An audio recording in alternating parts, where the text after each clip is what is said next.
대장동 개발 특혜 의혹의 핵심 인물, 천화동인 4호 소유주 남욱 변호사가 오늘 새벽 인천국제공항에 도착하자마자 체포돼 종일 검찰 조사를 받고 있습니다. 대검찰청에서는 김호수 검찰총장 취임 뒤에 첫 국정감사가 이어지고 있는데 역시 대장동 의혹에 관한 여야 의원들의 질의가 이어지고 있습니다. 검찰청에 나가 있는 취재기자 연결합니다. 나혜인 기자. 네, 서울중앙지검입니다. 남 변호사는 계속 검찰청사에서 조사를 받고 있는 거죠?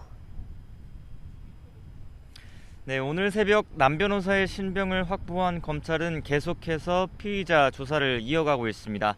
체포 시한 48시간 안에 구속영장 청구 여부를 결론 내야 하는 만큼 강도 높은 조사를 진행하는 것으로 보입니다.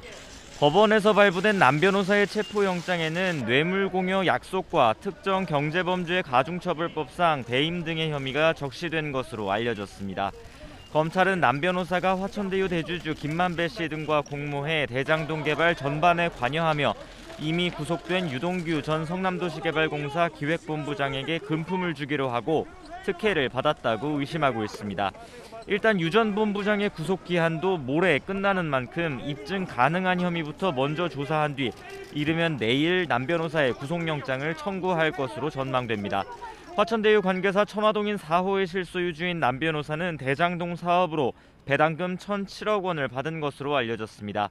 사업 초기 화천대유 투자금을 끌어오는 데 주도적인 역할을 했고 대장동 사업자 심사에 직접 참여했던 정모 변호사를 성남도시개발공사에 추천한 것으로 전해집니다.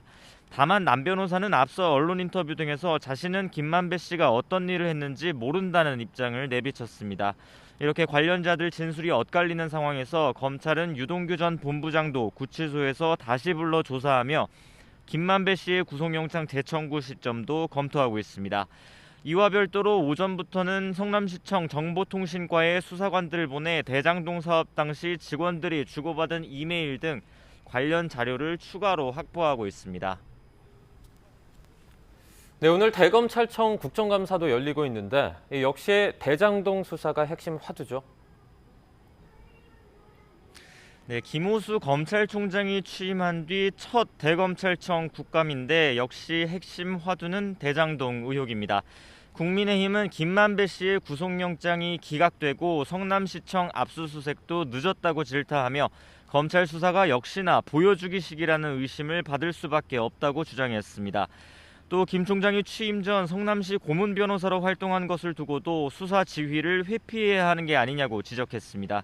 하지만 김 총장은 수사팀 의지는 분명하고 고문 변호사는 지역 봉사 차원이었다며 많이 억울하다고 반박했습니다. 직접 들어보겠습니다. 제가 많이 억울하다는 답변을 들었는데 좀 건방진 이야기죠. 죄송합니다. 제가 특별수사팀 구성해서 수사를 하라는 지시를 하면서 성역 없이 성남시청을 포함해서 모든 것을 철저히 압수수색하도록 지시했고 관련자들에 대해서도 누구든 구애받지 말고 수사하도록 했고 성남시 고문 변호사 정말 지역 봉사 차원에서 한 건데 그렇게 계속 말씀하신 부분하고 이 사건하고 일체 관련 없습니다. 김 총장은 또 유동규 전 본부장의 두 번째 휴대전화를 확보할 때 검찰이 경찰의 수사 정보를 가로챘다는 논란에 대해서도 경찰이 압수수색 영장을 35분 더 빨리 신청하긴 했지만 검찰도 같은 대상자를 상대로 영장을 청구했다고 해명했습니다. 이어 경찰이 충분히 아쉬워할 수 있을 상황이라며 앞으로 더 협력해 자료를 공유하겠다고 덧붙였습니다. 반면 여권은 윤석열 전 총장 재직 당시 검찰의 고발 사주 의혹을 겨냥했습니다. 또 지난해 채널A 사건 감찰 수사 방해 등을 이유로 내려진 윤 전 총장 징계가 적법했다는 법원 판결은 정치검사 윤석열에 대한 첫 번째 판단이라고 날을 세웠습니다.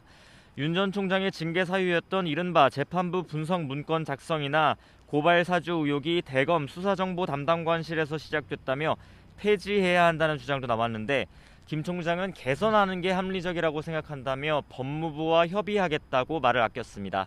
지금까지 서울중앙지검에서 전해드렸습니다.